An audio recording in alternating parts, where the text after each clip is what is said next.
For me, to travel is to be free. I never really joined the real world, to be honest. I finished university in 2006, and the very next day, I flew one way to the USA. So, um, my situation wasn't really a case of like joining the real world and then deciding that it's awful and then starting to travel. For me, I always traveled from the very first second that I had no commitments.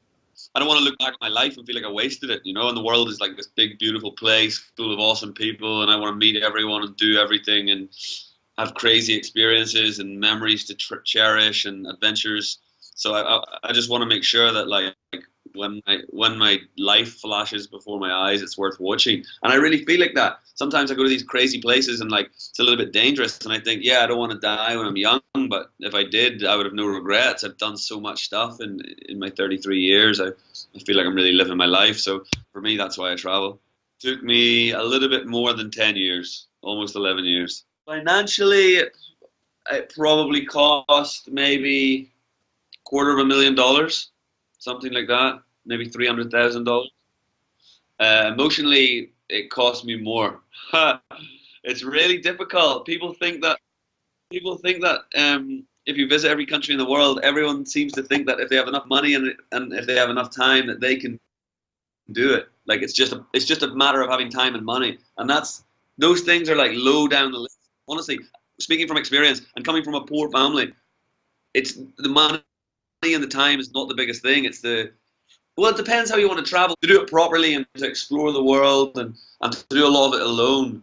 The ability not to give up and to not be scared and to keep going. And when you're lonely and tired and sick and jet lagged and you're out of shape because you don't have access to gym and healthy food, to keep going is really difficult. And I nearly quit so many times, actually. To keep your emotional level stable is very difficult. I really love traveling in the Arabic world. I find Arabs like the most humble, generous, kind, friendly, open people. I really find that. Saudi Arabia surprised me because I try not to be influenced by the media, and I don't agree with their politics at all. Saudi Arabia, I still think they need to be more progressive. However, it is a lot more progressive than the media suggests. There's people walking around without headscarves. I have some followers there. They take me out for breakfast. Women, I mean, just with me. And really, it was a lot more normal than I thought. The way the media, I was expecting everything to be in full black veils and no one's allowed to talk or touch, and it wasn't like that. It was a lot more open. It should still be more open, so don't get me wrong, please. But it's a lot more open than the media suggested. If I set my mind to something, no matter how long it takes, I'll make it happen. And I'll make it happen by being proactive, but also like subconsciously, every decision I make will push me in the direction that I know I want to go.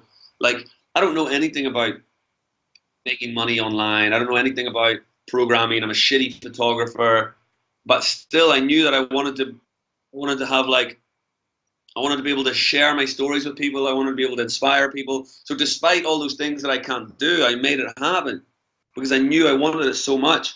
And I didn't make it happen by uploading inspiring quotes on Instagram. You know, I made it happen by actually taking action. If people want to accept, if people want to accept their life in an office working 9 to 5, I think it's bullshit. But if they want to do it, good luck to them. I'm not telling them don't do it. What I am saying is be true to yourself, admit what you want from your life, choose what you want. So if you want to work 8 in an office, 8 until 8, Monday to Friday for 50 years, I can't believe anyone want to do that. I think it's fucking bullshit. But some people do that. You want to do that? Do that. But be aware that you're making the choice to do that. So I would say like the most important thing is you have to be honest with yourself of what you want. And what I want, like, I want to be free. I want to be financially wealthy so I can treat the people that I love well. I want to have adventures. I want to stay like, I want to be healthy. Expensive compared to who?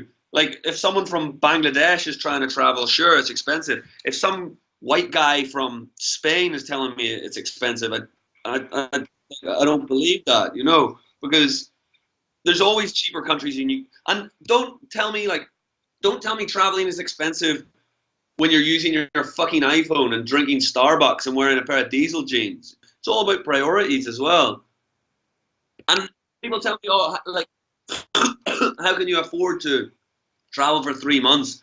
But they go and get drunk in Ibiza, Spain for 2 weeks and spend more in 2 weeks than a backpacker might spend in 3 months. You know what I mean?